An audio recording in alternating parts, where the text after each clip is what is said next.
Hey y'all, it's Delaney. And it's Katie, and this is Classically Black Podcast. Where we talk all things classical music and being black in the profession. With trap beats playing in the background. Hey y'all. Guten Monday. Good Monday. That has to be it. Oh, probably not the Monday part. I bet you it was LU something. Oh, why? That's what they be doing? Hmm? I said why? That's... Because it's like, how you say Monday in Spanish? Ooh, it's been a long time. Oh, because like, I'm thinking Dang, like... that's crazy. I can't even remember that. Sunday is... No, that's Saturday.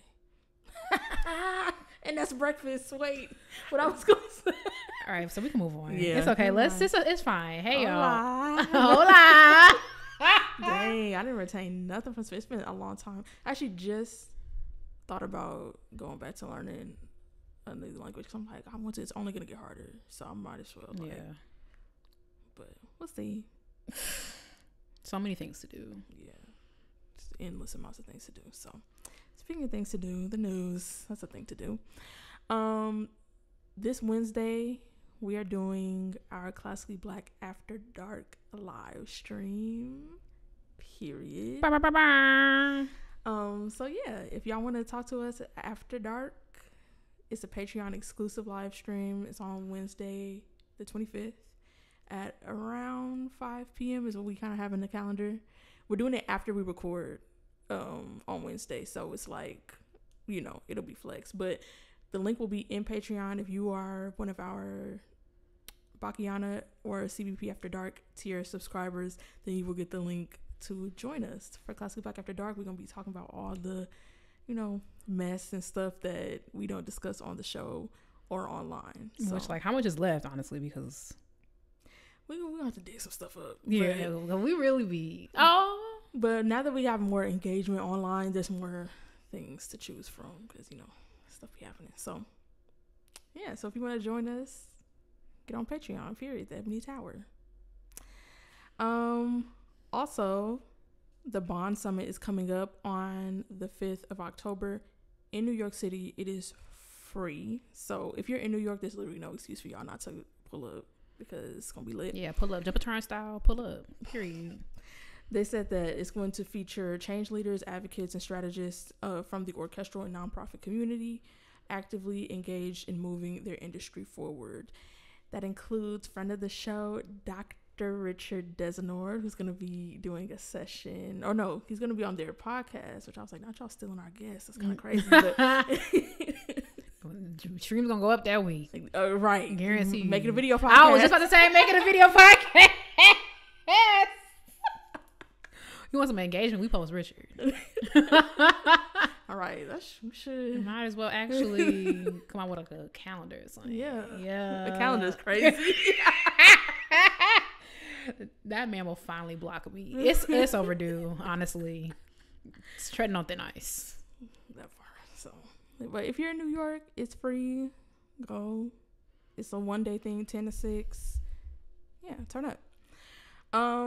Speaking of New York, the New York Phil has been in the news a little bit this week, and it's so funny because usually, like, it feels like right after we record, stuff be happening. And if we had recorded at our regular time, then that would have been the case. But there's been some developments. Basically, earlier this week, we saw the New York Phil had their season opening concert. They were outside passing out flyers to patrons talking about how they were severely underpaid for the caliber of orchestra that they are in comparison to other orchestras like LA Phil, Chicago Symphony, and Boston Symphony. Those were some of the examples that they used to demonstrate how their base salary was not as high as it should be.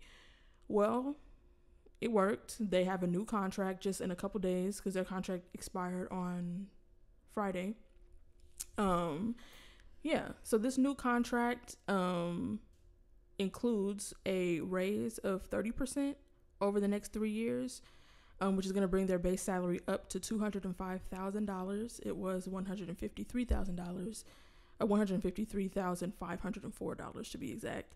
So they're getting a 30% pay raise, and they're also going to be making some changes in the hiring process to make it more fair and transparent, including provisions that require musicians to play from behind a screen in the final rounds of auditions. And they're also going to be putting in place protocols to ensure that votes on auditions and tenure are done by secret ballot to eliminate any possibility of undue influence by individual committee members. That's something that, speaking of Bond, they've been working with orchestras on. So they're reevaluating their tenure process and their audition process in partnership with Bond and Sphinx. So that's something that's come of the new contract as well. So congrats to them, and let me hold $1. Say like $200,000 base salary. So, I know a lot of y'all in there, man, not making that. I'm making well over. So, right. It's a thing. Because if you look, I mean, you can also just look up what they make on GuideStar if you want to. At least what the highest paid members make. But yeah, because in LA Phil, Concertmaster getting over $500,000. So yeah, I'm on my vacation days. Like, yeah, I would do very well with that. Thank you. Period. Actually, we could be doing that if y'all was on Patreon. So that would be, yeah, lots of you. Very big. Every single one of you. Every single person. Okay, we can introduce our new $150 tier. What would we have to be offering on that? Actually, don't answer that. No, I was about to say. Nah, that would be the real areola. Black After Dark. Yeah, a little areola. Gonna be the requirement. That's insane. It's never that bad. Like, I could just crack open my case. Like, just go to work. It's fine. Cracking you open. So. Oh my. Oh, that's insane. Okay. And then last but not least for the news this week, some new Mozart just dropped. There's a new piece that was just discovered. How long he been dead? Like, oh my God. I want to be this obsessed with something. Like, what am I that obsessed about? Tofu. Like, what? Like, not even Love Island. Dance Moms. I've never been like, ooh, this man been dead for 400 years. Let's go see what else. It's not 400, but that's kind of crazy. Let him rest. Don't even know where his body at. I mean, yeah. Don't even know who did the body. Nothing. Not who did the body. Nature. Yeah. With a whole bunch of other bodies in a pit. What a way to go. And y'all producing, I mean, what's it called? Publishing his stuff. Okay. Yeah, so there's a new piece that was just discovered. It's believed to be composed by a teenage Mozart. It surfaced in a library in Leipzig, where they were compiling the latest edition of an archive of Mozart's music. It's a string trio, 12 minutes long, called Ganz kleine Nachtmusik. He loved a little night music, huh? Yeah, sure did. And it was just discovered, I believe, like this week, and has already received 2 premieres, one in Salzburg and one in Leipzig. Premiere is crazy. I want to see what it gives. It So has to be world public premiere, domain, right? It better be. World premiere in Salzburg, and then the German premiere in Leipzig. And I was like, yeah, they wasted no time on that, which is like a part of me is like what you said, like literally let this man rest. The other part is like we I guess we can't really expect for it not to be new. Like, yeah, it has to be. Yeah, like, that's kind of crazy actually. Like how did y'all miss that? Like, exactly. Like, actually, somebody gotta be fired. Yeah, because now I'm thinking about all the Mozart scholars.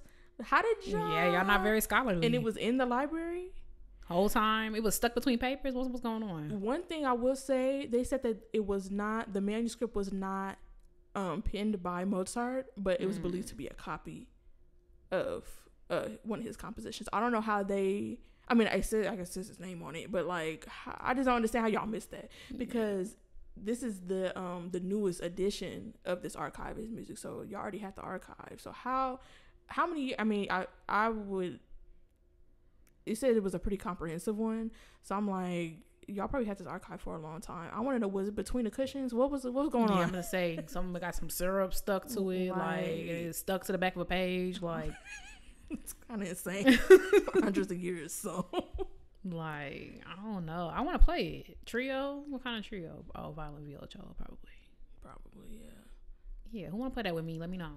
Yeah, it has to be public domain. Don't tell me y'all we gotta buy that. You might have to.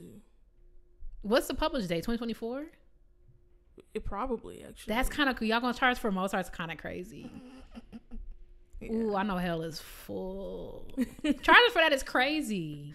You found a 300-year-old piece on the back of a napkin in the library, and you charge him money for it. And it's also y'all fault. And it's y'all fault because we could have been had that USD. So we'll see. We'll see. I want to charge it for it. I want to hear it because I'm like, did y'all had to have recorded one of those things? But I'm sure it'll be popping up all around. Somebody was like, it's probably not good. It's 18-year-old or whatever. Yeah, said he was a teenager. It was like Mozart was big enough in his time that anything he wanted to be published would be published. You know, it probably a little ditty, and it's only 12 minutes. I think for like the lore would be cool. I'm not even a Mozart stan, but I would do it to be nosy. Yeah. Well, that's the news this week. Okay, so for the intermission, I thought it would be fun to do an Am I the Asshole for classical music. Okay, so I told you nothing to worry about. Okay, I have two. One's a little ridiculous, one's a little bit whatever. Okay, so this one says, am I the asshole for telling a student that he has no talent whatsoever and should give up on music? Yes. I don't even need to hear the rest of that one, but you can go. So I, male 48, told a student, male 22, that his music sucks and he should give up composing altogether. He started bawling his eyes out, so I critiqued him even harder. He's leaving on a train tomorrow, so thankfully I don't have to see him again. Am I the asshole? How old was the dude? 22. Aww. But yes, you should never say that to anyone. Like, that's kind of crazy. I just feel like sometimes music professors, like, I'll be like, okay, I could be a little bit of a crash out, but some are just like certified crash outs. Like, you cannot just say whatever you want because you play your instrument well or you compose well or so you think you compose well. I was about to say, and composition of all things, there's a wide, like, somebody could think a lot of things are trash. You know what I mean? Yeah. Like, what was he doing? I don't need to know what was he doing that you felt that strongly about it. I mean, maybe the composer girls will be like, well, but I've never been in a composition lesson. I don't even know what that means. I literally have never understood like how one can have a composition lesson. You bring your sketches and they're like, good, bad, this doesn't make sense. I mean, I guess like I've gotten like, if I were to zoom out, I guess like getting critiques on like writing a script would be the same thing. Like, this works, but let's fix this. I guess, but like, yeah, I don't know what that entails. If there's like melodies that they feel like that's not developed or like whatever, but it's just like, I don't know how, I don't know what they're really looking for. And like, can't you get better composition? Like, don't you get better? Yeah, we just talked about Mozart and his little ditty, and then he, you know. Yeah, and I mean, but also maybe that helps. Like, I don't know what are the fundamentals that they're teaching, but I think like if something feels like, I don't know, if something just feels off or something is not like orchestrated well or like something like that. I just feel like classical musicians are hilarious to me because if you, Love to Viola Down, that's my girl, love orchestra, boo, boo, boo. If you zoom out, you're talking to somebody like this because they can't play a lick, they can't. And like, I know the floating rock thing doesn't really work on me. Like, oh, we're on a floating rock, yeah, but Built Are still do. So now what? But just for a moment, if we zoom out, like literally, this is so unimportant. This is so unimportant. Why are you talking to people like that? And I understand like taking it seriously. I've had a teacher say a thing or two to me many times. I've had a teacher, but never crossing the line. Definitely going up towards it, but I can't even count Mr. Taylor because it really wasn't. It's just trifling. Like it wasn't. You were trying to be funny, you know. Like, yeah, I just can't imagine like you speaking to somebody. Like, why do you think you could talk to somebody that way? Yeah, it's kind of insane. And it's gonna tie to our topic because then everybody want to scream. Let me not. But I'm just saying, if you want to talk about being lonely and you act like this, that's kind of crazy.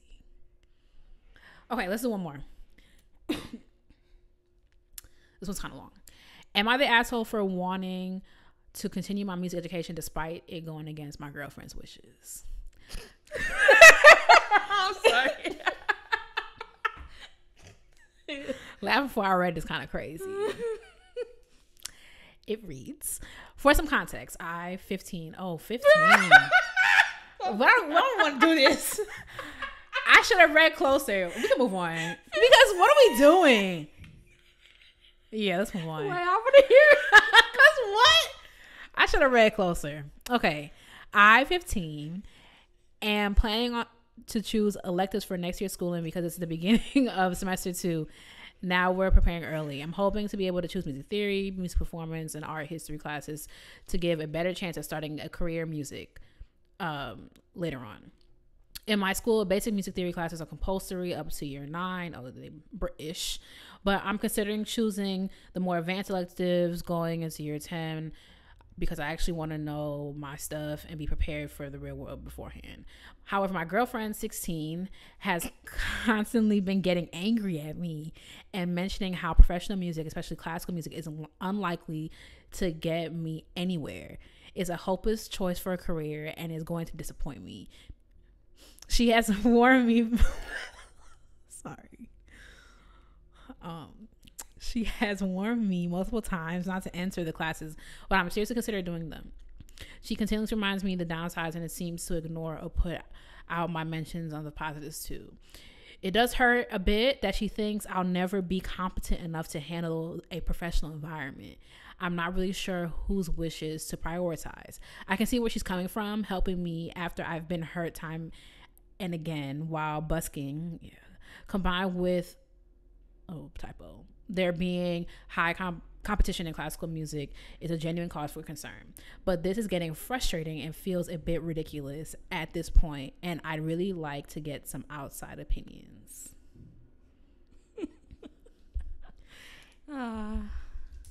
Life was so simple once. Like, so simple. That's hilarious. Being a kid is hard because why are you dating this girl? And why? It's just so funny. Like, everything was just so high. Felt so high stakes. Yeah, everything felt when high you stakes. when you that age. Like, Yeah. Because I think I told you I came across some notes that I got in high school. Was it high school?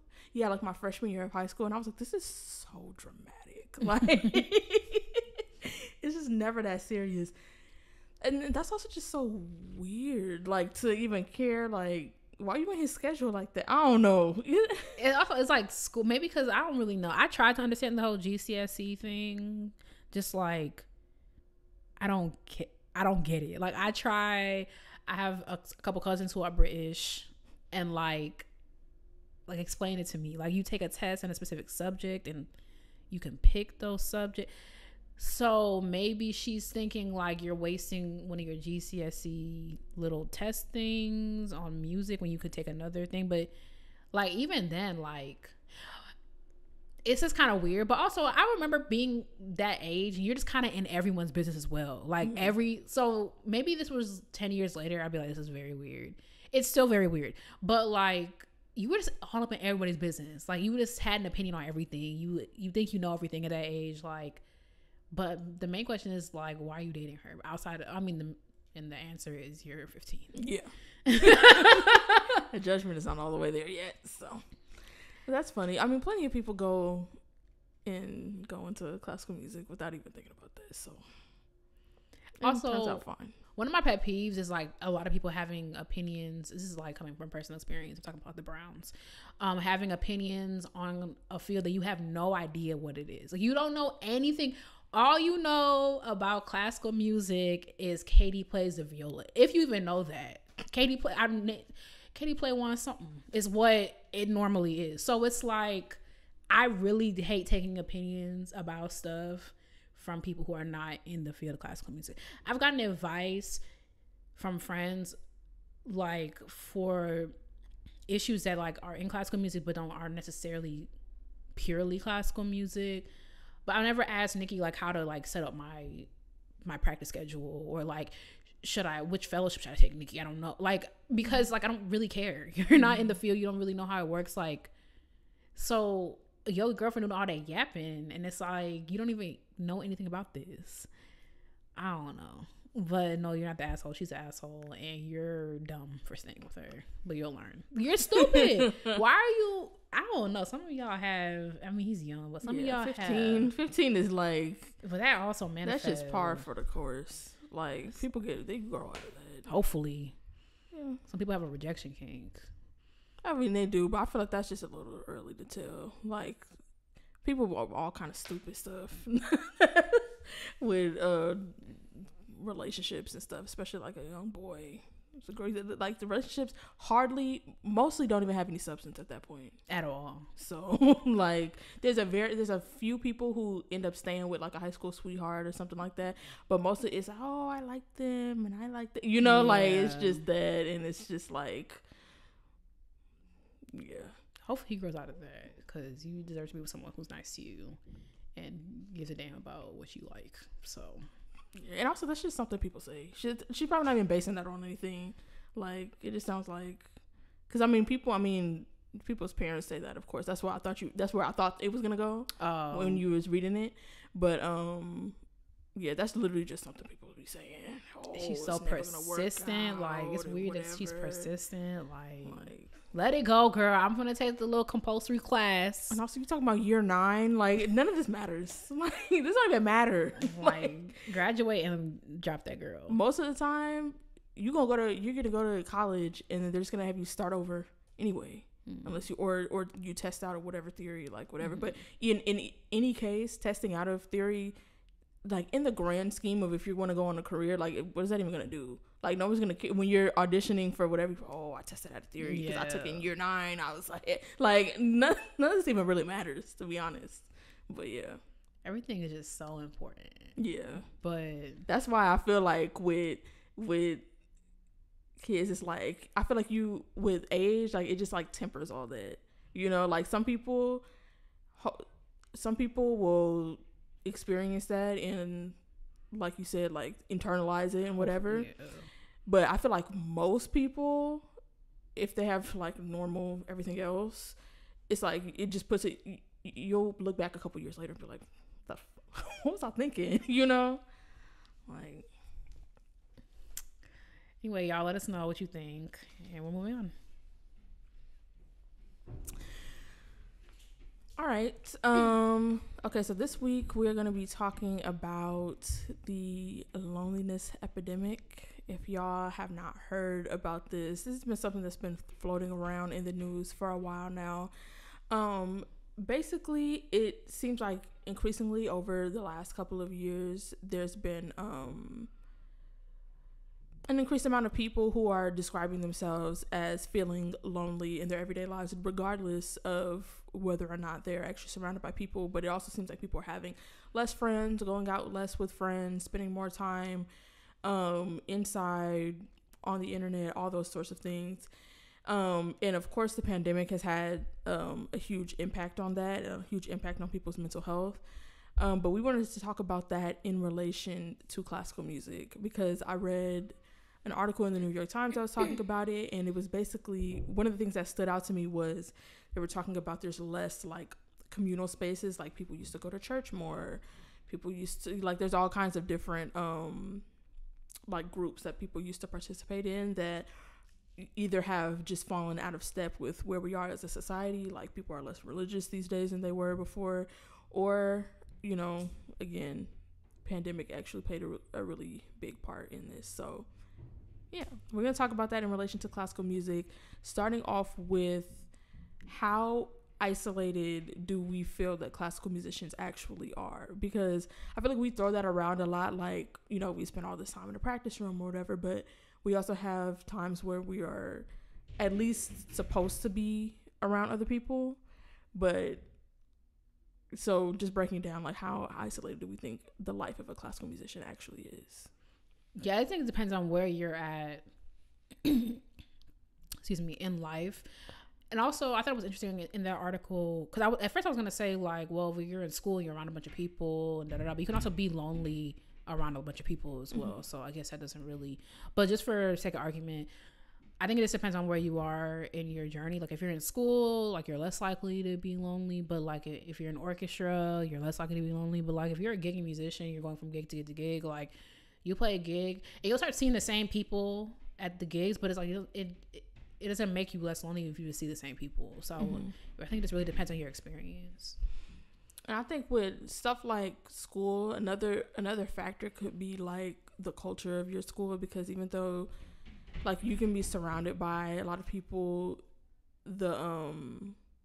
if the culture of like, say, like my studio at Eastman was very like communal. Most people there was no real like drama. They did studio parties, people hung out regularly, like whatever. But then other people have studios where it's like competitive and stuff like that.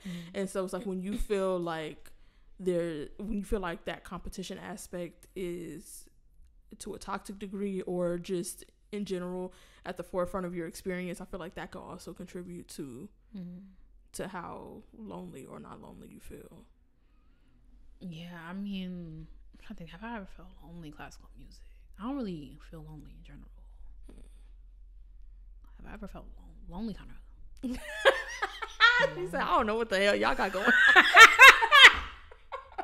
She said, ooh. I was trying to be sensitive. I'm lonely. It's not even rolled off the tongue right. She like, lonely. I've like been alone, like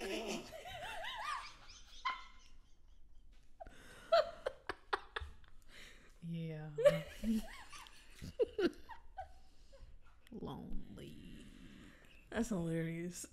Lonely. Pondering get kind of crazy. No, I'm for real trying to think. I mean, maybe like when I first got to Memphis, because I didn't get along with the fellows. Well, shout out to Estefan, but I didn't. That's kind of messy. Sorry. I love E-Money. Oh, I miss Estefan. I just realized that. Anyway, maybe, but I was just kind of like the world is ending outside. I'm in this new place. It's hot as hell. Like I wasn't really thinking like. I didn't want to hang out anyway, and I was like constantly on the Zoom, like constantly. I was always hanging out with my friends on Zoom or on FaceTime. So maybe like when I don't know. Yeah, I feel like it would take a lot for me to get lonely. Lonely, like, but I feel sad for people. Lonely. I guess you could feel like it depends. If I were to feel lonely, it would have to be the type of lonely where you're also surrounded by other people. Because like I love being alone, and but also like I understand that loneliness and being alone are, you know, two different feelings. But as far as like classical music goes, I mean, I think it depends. I think the important part, and we always come back to this on this particular show, is having a life outside of it. Because like you said, you was on the phone with your other friends and stuff like that, and like some people, while I also had a toxic relationship with Miss Girl at a certain point, a lot of people really struggle with like attaching too much to the instrument or, you know, their discipline. Because I remember one of the things that we posted, somebody like put on their story and was like, oh, I spent all my life telling myself nobody was gonna love me if I wasn't good at this. I was like, whoa. Because of a violin? I was like, whoa. Like, it's just never that deep, and I hope y'all know that. Like, I understand, like, it just like, I just can't imagine being in a practice room and be like, my mama's not gonna love me no more if I miss this shift. Like, that's insane. Well, I was listening to this podcast to this psychiatrist today. Psychologist, he was one of the two. He either doctor, he not. And it was very interesting because like it's really interesting how people's like family lives and issues they have at home, because family is so complex, how that manifests in your life. And they were saying, one of the things he was saying was like, if you have a parent who doesn't love you unless you achieve, or the opposite, which I was like, well, doesn't love you unless you fail, then you're like, people got stuff going on. Because like obviously you hear about like parents being jealous of their kids, of course, especially for different circumstances. Like you have to look at the parent, like they could be jealous because you're living a life that they never thought that they could. That's a big one. Or they genuinely like, wow, I hate this nigga. I hate this nigga. Continue. I'll be trying to be serious. They be like, wow, I hate this kid, but it's like family is just so I feel like that's like a whole other conversation, but I'm starting to wonder now, like how much of this comes down to like your own point of departure. Because if your family or your parental unit or your whatever community only shows you love when you achieve something, then it is that You know, it is that serious submissive shift. And it is that serious, like, okay, I'm good at the violin. This is like the thing I'm best at. I have to be the best at. There's no room for error, because if there's error, then I won't be loved by my family. Or like my peers, like, you know, like those weird. There's that weird first day of music school friend you meet where like they only care about like what teachers you studied by before. So it's like, unless it's like that kind of thing as well, but people are very complex. Yeah. People are very complex. Well, Classically Black is here to tell you that even though it may feel that deep, I hope that people who feel that way get to a place where they realize that it's not, and people who are that conditional with it. It's harder with family, because it's just certain stuff, like, it's very easy. People love I cut anybody off. I cut my family. It's just certain people. I'm not cutting my mama off. Like, it's hard to cut family off. Now, me, I can be very stubborn. I didn't talk to my aunt for 2 years, but that I don't know y'all relationships. So it just depends. It's certain people. So what? She deserved it because, like, I don't know. What would my mom do? My mom is so opposite of me. Just quiet and so nice. Like, what would possibly? Now we're not in a perfect relationship, so I'm not spoken to her, maybe a week or so. But like, what would my mommy do that I'm not talking to her? Like, that's kind of my mommy. That's the thing. Like, oh yeah, cut my grandma off for a little bit. Nobody's safe because why are you acting like that? Saying that are absolutely safe. And I shouldn't say that, but I mean, yeah. I'm just simply not doing it. I'm just simply not my mom or my grandma. That's I fair. can see my grandma just be chilling. Like, she be having her, but she's rarely ever mean to me. Mm-hmm. Like, she could be mean to other people, but I think because my grandma is fairly like open in terms of like some of the things that I feel like people have said that they like judgments that they get from older people in their families. I don't really get from my grandma except for the weight thing, but but she hasn't mentioned black that people love fat phobia. She hasn't mentioned that in a while, but which is good. But other than that, I feel like my grandma is very not judgmental. She's not religious. She's not whatever. So like, there's a lot of stuff that she's just not judgmental about. Yeah. Was I proud of not talking to my grandma for a month? No, of course not. But it had to be done. It had to be done. Like, sometimes, because I'm not perfect, but some things are just like, that was crazy. It's fine. That was a long time ago. It wasn't, but it was long. But you don't know the side of it now. That's my girl. Shout out to Gloria. Period. But I know that, like, but then I guess because I don't have family members that's like to that extreme, that I don't understand still like wanting that. But also, it's like when you don't have nothing else, like I have the core, like at the very least I know my mom don't even know what a shift is to be like but I understand it may not be as like 2 + 2 = 4 with it. It might not be like, oh well, my mom's gonna say, well, you missed that shit. Like, it's not like that. I think it's like the overall. It's the overall, like, with it. So dang, how we get on that? We talk about loneliness. Oh, because people attach and I've been there. I think it's kind of par for the course in some ways. Like, when you get to a certain point where it's like, I have to make this work. Like, and it's like you taking the auditions and you're doing the thing and it's not working. You have to catch it, because you'll start to like attach your self-worth to an instrument, and you got to be like, okay, now it's getting spooky out here. Let's back it up. It's hard. It's very hard, and it's a mind game. It's just so much going on.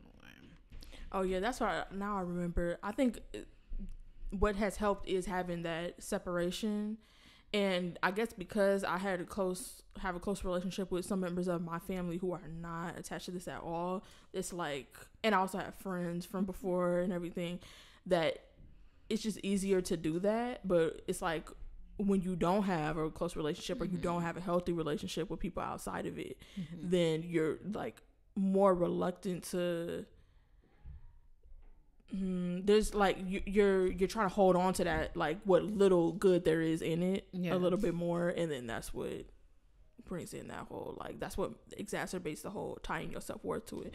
Because I had, of course I had, like I said, some toxic stuff with Miss Girl, but I feel like at the end of the day, at the very least, like I had other stuff outside of that.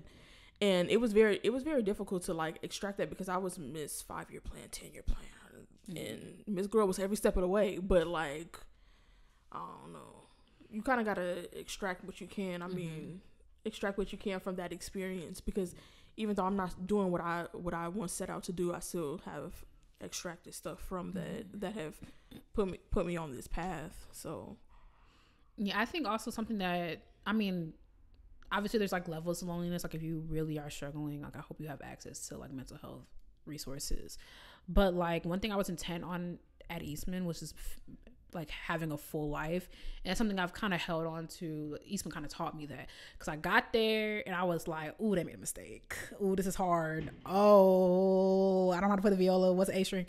And I was like, all right, so this is getting a little, I need to have a fuller life. So I was like, okay, well, that's when I already wanted to do SGRO when I was an undergrad. Just didn't have the time to make it work. So I like pledged SGRO, started Classically Black at Eastman. Like I have a YouTube channel. Like I'm just so dedicated to having a full life. Like I want to make friends. I want to be outside. Like I just want to make sure I'm calling my mother.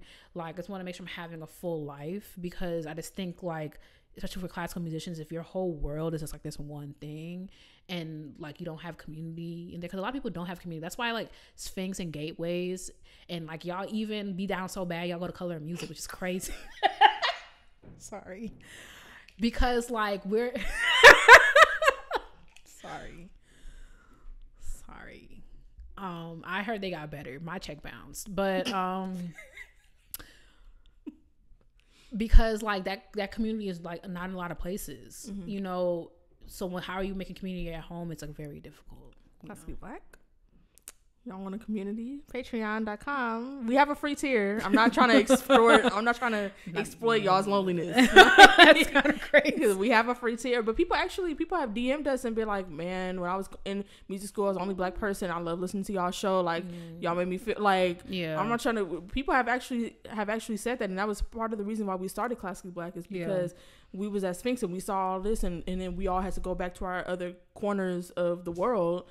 And it wasn't barely any of us like centralized in, being able to interact in the places where we were. Like, luckily, you know, we had a couple people at Eastman, but some people going back to places where they was the only one. So like, I'm not even just talking about, you know, that, but our free tier on Patreon, our Instagram, people be in the comments, kikiing, like, if that makes you feel better. I know that part of the whole loneliness thing is, you know, getting outside, touching grass, but like it's baby steps, and I feel like people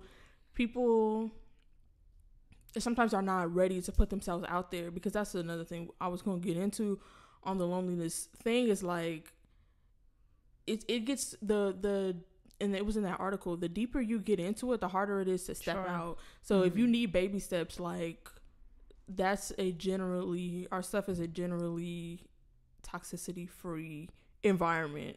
Like every now and then somebody make their way over. We got a couple of crash outs, but like other than that, like mostly it's people just kicking and having a good time, and we chilling. So anything we ever touched on?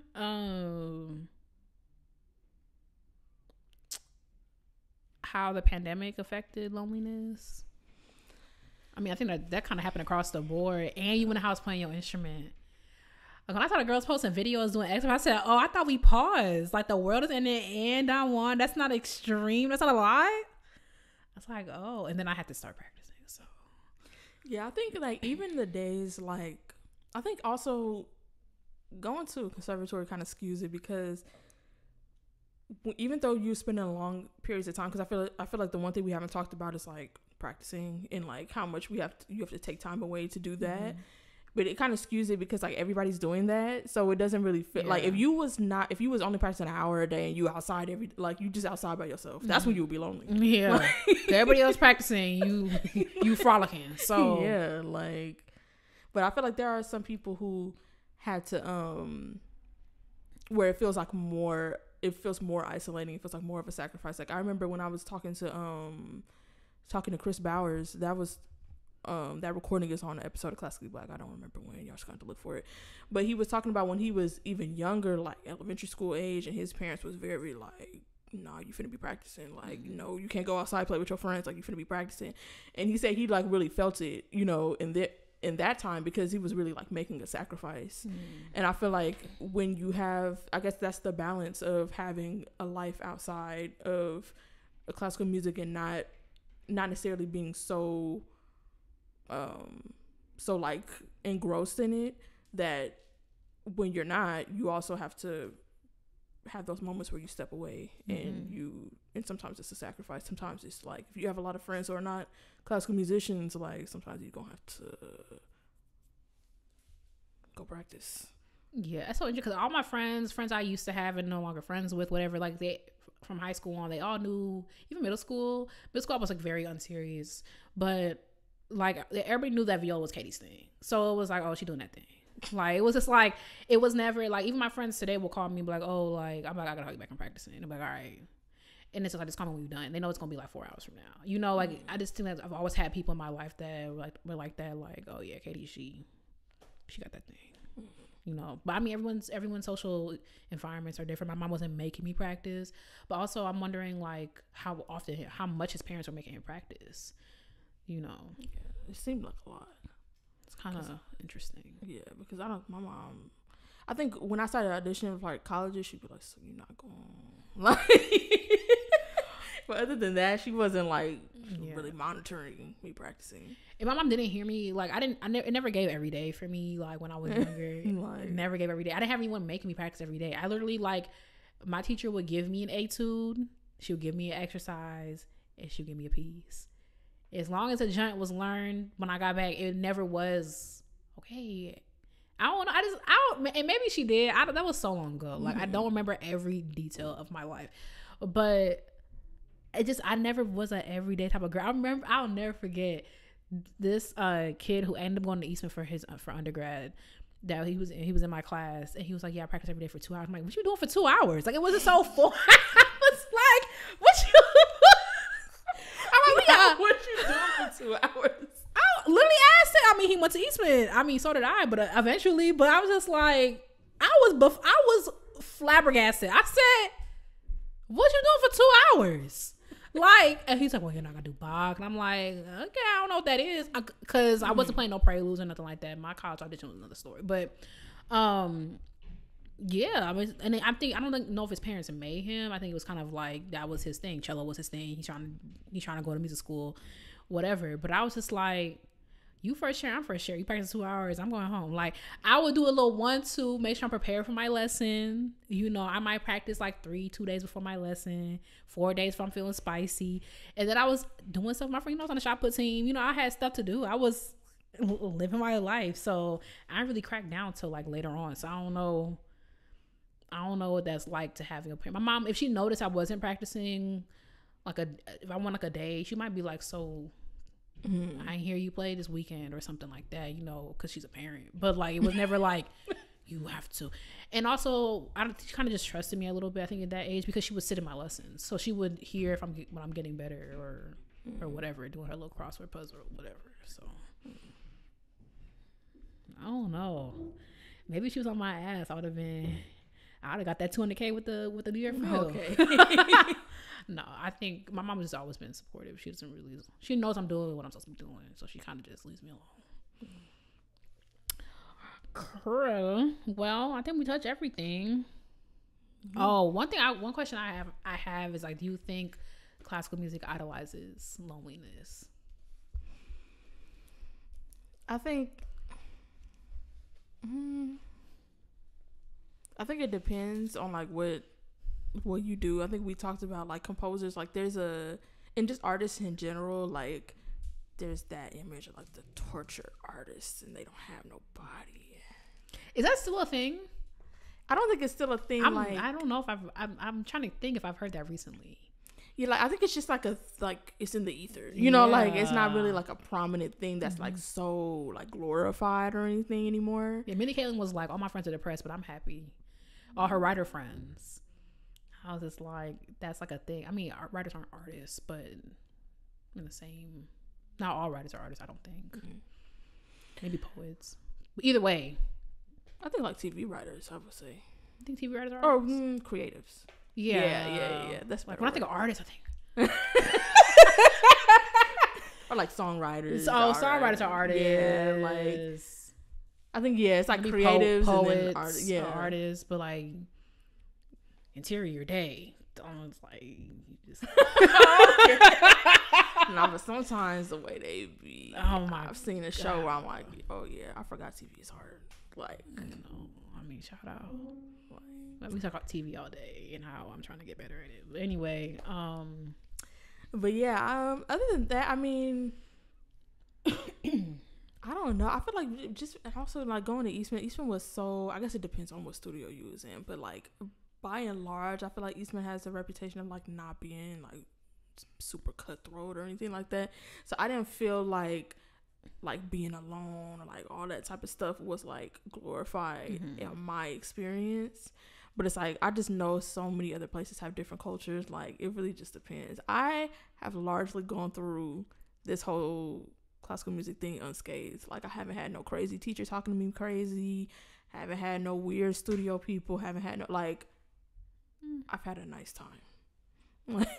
I've actually those trauma salad, those candy trauma salads have been going viral on TikTok, and I want to do one for classical music. I think we can offline about it. Yeah, I have no idea what you're talking about. It'll be like, it's kind of like the juxtaposition is actually insane because it's the whole point is like two friends or whatever, a group of friends has like brought their own candy and they're making a candy salad, but every time they add candy to the bowl, they'll say like something incredibly traumatic, like when I was 3 years old, my dad left me in a car alone in negative 30-degree weather, and I brought Smarties, and they would like dump the Smarties. TikTok's a crazy place. I love it. But I haven't had anything like whiplash, but I've had people say some little stuff and like dealt with misogyny. Actually, I don't even, it's hard to tell because some stuff it'd be racist too. So it's just like, was it misogynistic? Was it racist? Was it both? Yeah, especially like the orchestra was fine, but one day we've already offline about that. Yeah, it was great for the most part, but I could tell some stories, but not no crazy. Yeah, like thank God, some people got some crazy stuff. But I'm just like, because even I've watched teachers laying to other students. I'm like, ooh, oh my God. I was like, oh, if he ever talked to me like that, I don't know what I would do. I don't know what I would do if he talked to me that way. Be like, or be like, oh, she cooked you real bad. Like, she never talked to me like that, but she talked to you like that, and you came back. Oh, thank God. All right. Well, if you've ever felt the effects of the loneliness epidemic in classical music or whatever, let us know. What? I mean, in the comments. Like people talk about it. Okay, that's fair. I was just like, at first, like, I'll put Katie's personal phone number in the comments. Text me, y'all. That'd be cute. Hey, y'all. Some people get that fake number, but just DM us. Like, or comment on something. I don't even answer my phone. So I'll be in a house with Katie, like, so group chat going. Oh! She's the only one. Like, she's on the other side of the wall. I gotta get to it. Sometimes I get overwhelmed. I got a lot of stuff going on. I had to do my situation today. I mean, you do be talking to a lot of people. You said what? So you do be talking to a lot of people. I think I'm not, because I just don't like, when I look at my phone, my text messages, it'd be like last text message 3 days ago. Like, I don't talk to nobody. The only person text me is my mom. Oh, and my sister, because we're reading a book together. Want to read it? It's called No. And I want to read it. Kind of crazy. Girl, I gave you a book. I put my book back. What you mean? Well, that was different. That's because we started that. Wasn't it after that? No, it was before. It was right before. Was it? Oh, okay. But yeah, we're offline. It's okay. We can just move on. We are gonna move on, and then we're offline. How about I got something to do? Well, yeah, I'll just tell you about it. I know you're not gonna read it. But I'll just tell you about it. I gotta, No. And then I gotta do that thing. Well, we're offline. All right, y'all. Time for Black Excellence, where we hype you up, gas you up, and give you your props. So there's room for everyone at the top. Who you talking about, Delaney? This week I'm talking about Rashawn Roy Allwood, who is a musician based in Toronto, currently pursuing his PhD in composition. He also holds a bachelor's degree in piano performance and a master's degree in organ performance. He is the recipient of the 2022 Marilyn Mason Award in Organ Composition from the American Guild of Organists, who also commissioned him to compose a new piece for solo organ to be premiered in Washington that same year. He is also one of the ICOT winners for piano works by Canadian composers in 2020, and he is now the director of the St. Ansgar Lutheran Church in Toronto, where he regularly premieres new works and directs their choirs and various ensembles. He's also a soloist, and as a soloist, he's toured across Europe and performed at St. Paul's Cathedral in London, St. Nikolai Kirche, I hope I'm saying that right, in Leipzig, and St. Peter's Cathedral in Geneva. So, yeah, shout out to him. My piece of the week is Hold On by Glorilla. All right. Oh, you must not know it. You done started. My piece of the week is Andres Martin Bass Concerto No. 2. I listened. What you been on?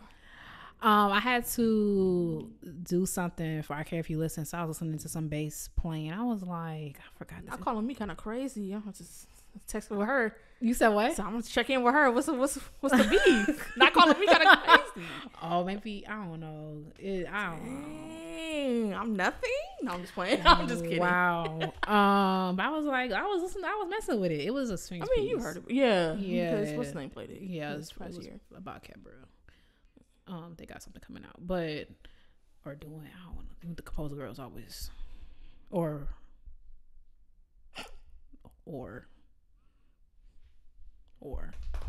So. All right. Anyway, thank you so much for listening to Classical Black Podcast. Don't forget to follow us on social media at Classical Black Podcast. We be having a time, y'all. We be having a time. So come join. Even if you don't got a Instagram account, just go to Instagram.com/Classical Black Podcast and see what we talking about. Join the Ebony Tower. That's what we got, all the behind the scenes stuff. We got group chats. We got Hennessy. We got Don Julio. You know what I'm saying? We got all that. You wouldn't know unless you subscribe. It's patreon.com/Classically Black Podcast. Thank you for listening, and we'll catch y'all next week. Bye, y'all. Arrivederci.